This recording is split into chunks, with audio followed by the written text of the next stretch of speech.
I would say probably what comes in second to kind of the most common thing as the other component in both front load and top load washers are the water valves. Sometimes the water valve is one assembly, sometimes you have one hot and one cold valve, but there's a few different ways that, of course it's responsible for, putting the water into the washer.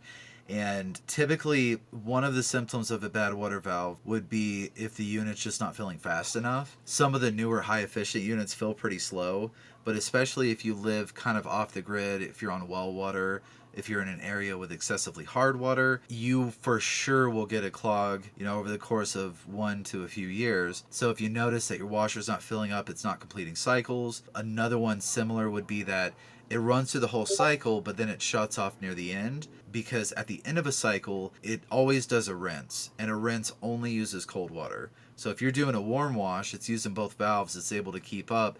Now all of a sudden at the end of the cycle, you're in just cold, and it's not filling up fast enough, it'll coat out, it won't finish, your clothes are sopping wet.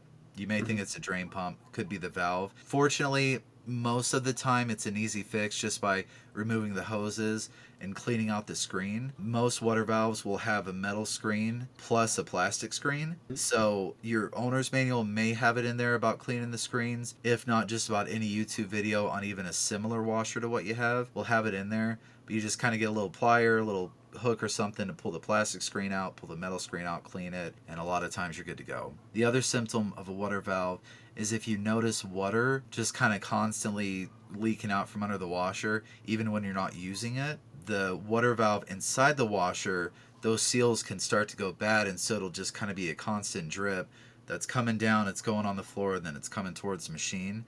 So if you're able to take the top off of a front load, especially, which is usually 2 screws, look at the water valve and you'll actually kind of see water on top, and you'll see where it's been dripping down. Water valves are another thing that's really easy to change. A couple of screws, and we're talking water valves range anywhere, again, from $30 to $80, kind of in that ballpark.